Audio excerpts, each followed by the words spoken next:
Alright, I thought I didn't press the button, but we're recording. We got bike started up. It's probably like 52 degrees, 53. It's cloudy, as you can see.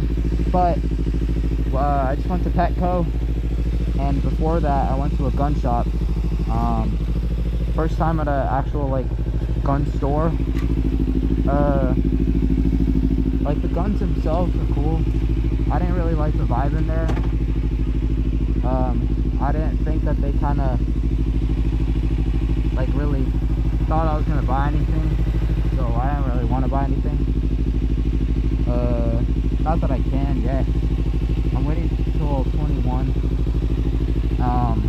and then I'll be able to conceal carry. So plug-in handguns, but they're actually not bad, like pricing wise. I thought they would be more. It's low-key not that bad. I think the ammo is where they get you.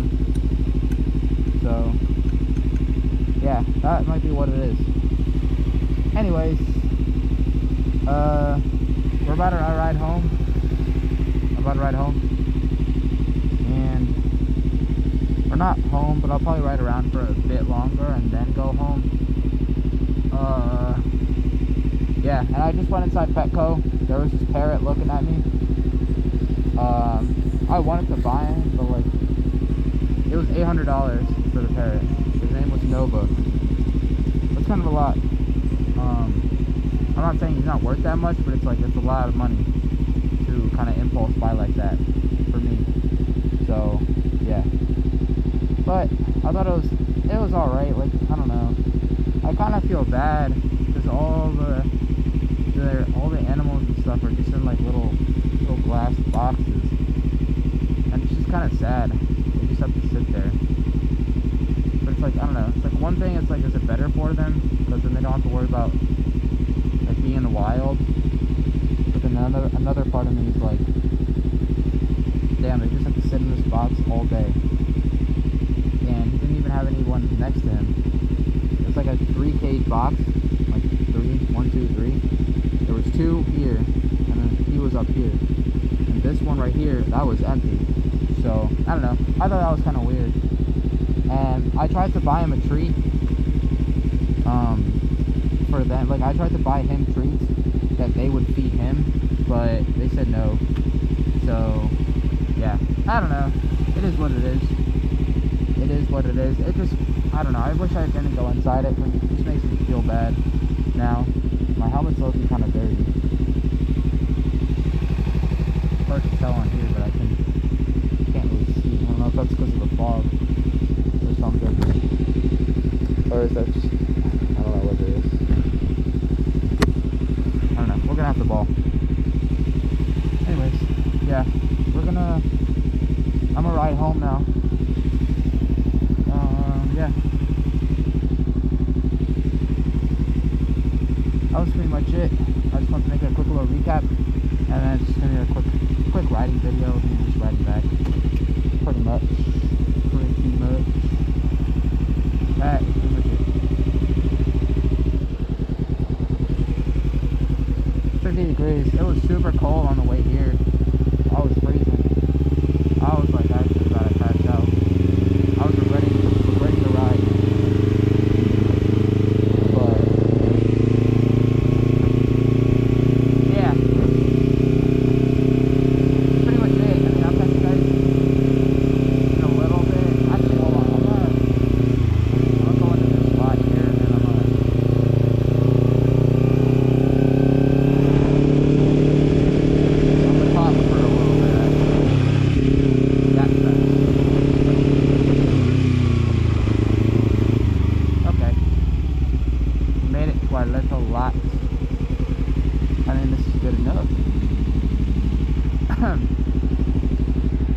Alright, anyways, yeah, what do I want to talk about? What do I want to talk about? Turn the bike off. We'll let her warm up in a little bit.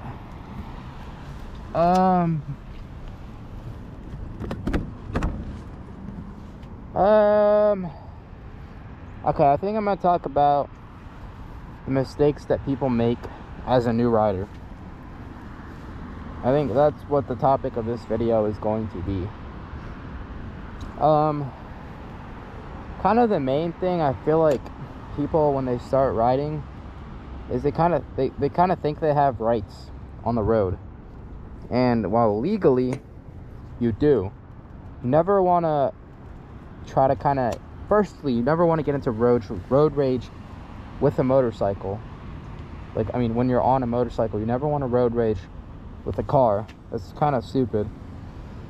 And second, you kind of don't treat yourself like you're invisible, but kind of treat yourself like you're not supposed to be on the road, in a sense.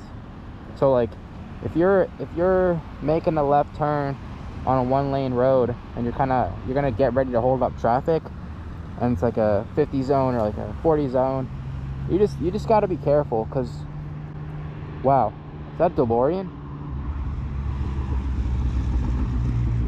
Oh my god. Anyways, yeah, you just got to be careful, because you never know who's not paying attention, who doesn't see your blinker, who's not in the zone, who's out of focus. Because you can't really expect everybody to be paying attention or even realize possible threats. Because people even hit cars when they're trying to make a left turn or like a right turn. So you kind of got to be careful, especially because your blinker also might be super hard to see. And if you're engine braking and downshifting, your brake light doesn't even go on. So sometimes it can be hard for people to tell when you're even like slowing down. It can be hard.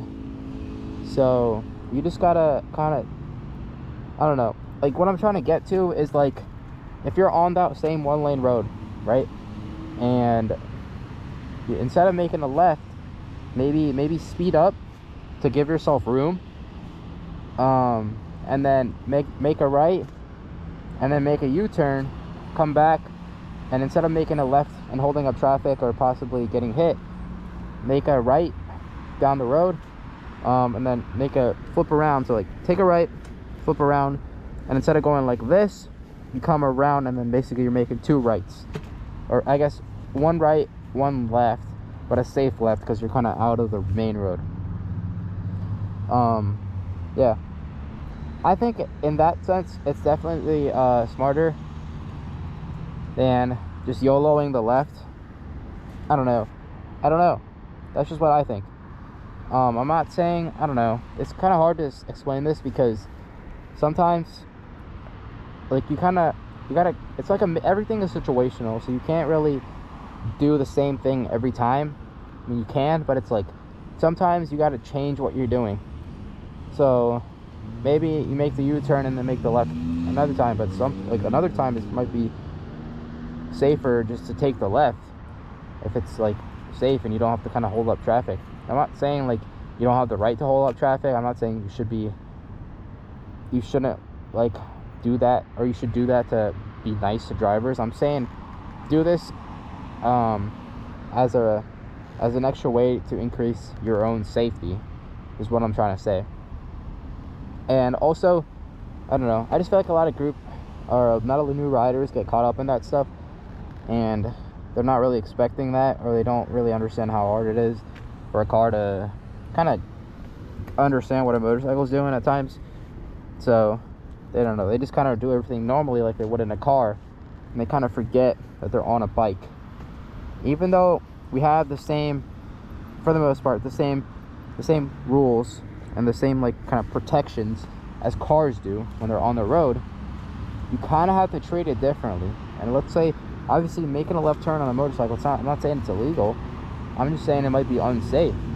And would you rather take the extra time to make the extra turn and come back, or would you rather risk the chance of getting hit at 50 miles an hour?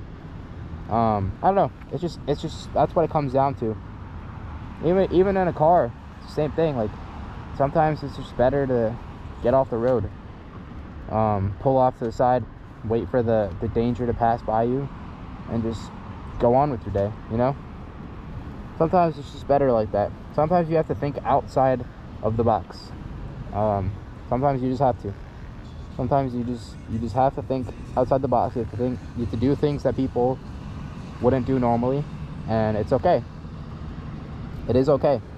If you're on a highway and you don't like the area that you're in, you don't like the cars next to you, you don't like the situation, there's nothing wrong with pulling over in a safe spot, waiting for them to pass, and then getting back on the road.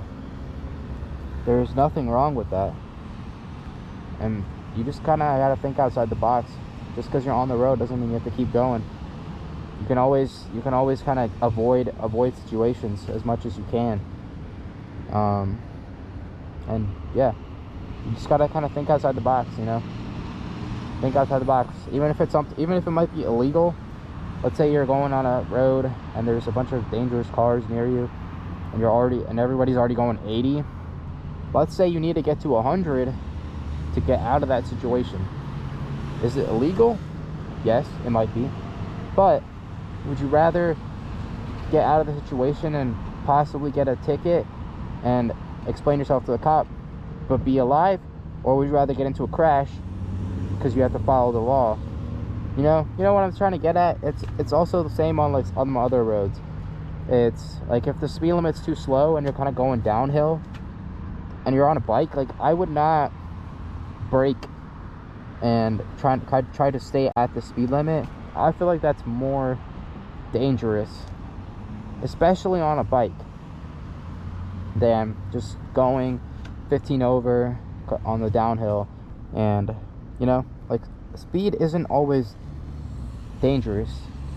It can be dangerous, but that doesn't mean just because you're speeding it doesn't make it more dangerous than if you were going speed limit. Yeah, I think that's kind of an interesting take that I made, but yeah, that's pretty much it. I just kind of wanted to make a new video. Think outside the box, guys, and let me know what other comments you guys have. And also, very important, as important as it is riding your bike, it's also important to take care of maintenance. Checking the brakes, checking the brake fluid. Yeah, I should check my brake right now. Oh, we're still good.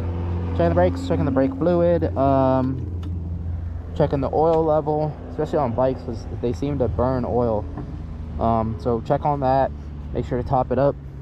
What else?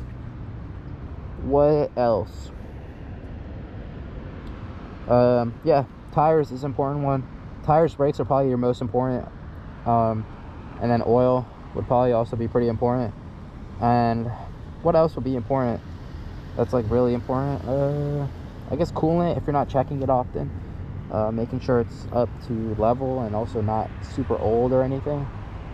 The chain is super important. Making sure it's the right tightness, the slack. Making sure it's also clean and lubed. Mirrors, I would say, are important. I know it's sometimes hard to see, especially when you're at different angles. Like if I'm at this angle, it changes the look on it. I mean, if I was on a curve, if I'm tucked, that changes the look on it. So I get it. Motorcycle mirrors are pretty much hard to see most of the time. You kind of have to like adjust your positioning a lot compared to a car. Like I feel like if I'm in my car, I always know what's going on behind me. In terms of like, you're not moving really. Your sitting position stays pretty much the same, and you kind of get to see the same angles. But in a motorcycle, you tucked, you're back, you're leaning. It just, the mirrors aren't like adjusting or anything. They stay in the same spot, but if you're moving, you're gonna see different angles. So yeah, but yeah, the most important things I would say is tires, brakes, and chain. The most important, and oil. And also keeping check out of your air filter, spark plugs, gas. Just make sure you don't run out of gas, because that also could be dangerous. If you're going like 70 on a highway and you run out of gas, could be dangerous. So yeah, I know some motorcycles don't have the fuel gauge, so it's important. If you need to, just open your tank up, look in there, and yeah. yeah, that is pretty much it. Because in order to do things perfectly, you have to have your bike maintained perfectly as well. Not perfectly, but maintained. Yeah, so that's pretty much it for this video. Kind of just a basic video covering what people kind of get lost in when they do it, when they get a motorcycle. And it requires a different skill set of thinking that new riders, I feel like, kind of get used to just driving like they do if they're in their car, which, you know, it'll work till it doesn't. But yeah, that's pretty much it. I hope you guys enjoyed. I will catch you guys in the next video. Peace. Hope you guys enjoyed. Get that quick little bike clip. Oh, he's leaning that Harley. Yes, sir. Yes, sir. All right. Peace.